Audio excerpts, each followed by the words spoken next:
अस्सलाम वालेकुम दोस्तों, उम्मीद है आप सब लोग खैर से बात करेंगे। ओमान में स्प्रिंग कमेटी के रूल्स की वोलेशन करने पर, कोरोना के हवाले से जितने भी रूल्स हैं उनकी वोलेशन करने पर पहले से ज़्यादा जुर्माने कर दिए गए। इन जुर्माने रिवाइज़ किए गए हैं और पहले से ज़्यादा कर दिए गए। ओमान आरओपी ने भी ऑफिशियली अनाउंसमेंट कर दी है। जो जुर्माने बढ़ाए गए हैं उसमें सबसे पहले तो ये है कि जो भी बंदा कोविड-19 के टेस्ट के हवाले से जो है ना दो राय रखता होगा कि मैंने करवाना नहीं है, ये है वो है, उसको जो है 300 रियाल जुर्माना होगा।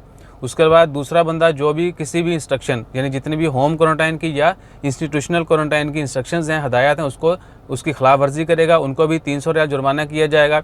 और जो भी शॉप्स या कमर्शियल सेंटर्स, इवन के होटल, इंस्टीट्यूट जितने भी हैं ओमान में, कमर्शियल मार्केट्स, कहीं पर भी कोई भी कोरोना की वॉयलेशन करेगा, जितने भी रूल्स हैं, रूल्स एंड रेगुलेशन हैं, ऑफिस के लिए भी, मॉल्स के लिए भी, शॉप्स के लिए भी, मार्केट्स के लिए भी, तो उन तमाम को कोई भी बंदा जो इन तमाम रूल्स की कोरोना के हवाले से, सेफ्टी के हवाले जो रूल्स हैं उनकी खिलाफ वर्जी करेंगे, उनको जो है 3000 ओमानी रियाल जुर्माना होगा और 1 महीने के लिए उनकी बिज़नेस जो है वो बंद कर दिया जाएगा।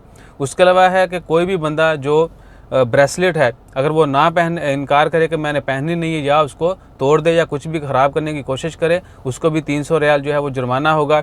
उसके अलावा है कि 300 रियाल जुर्माना उस बंदे को होगा जो तरासुद प्लस पे अपनी रजिस्ट्रेशन नहीं करवाएगा, एप्लीकेशन के ऊपर अपने आप को रजिस्टर नहीं करेगा। तो जितने भी दोस्त अब आप आ रहे हैं ओमान में या फ़्लाइट बैन के बाद आएंगे, उनसे रिक्वेस्ट है कि तरासुद प्लस के ऊपर, एच मुशर्रफ के ऊपर अपनी रजिस्ट्रेशन कंप्लीट करवाएं। जैसे इससे मतलब मज़ीद अपडेट्स आती हैं वो भी आपके साथ शेयर करते हैं। अपना ख्याल रखिए, दुआ में याद रखिए। जज़ाकल्लाह, अल्लाह हाफ़िज़।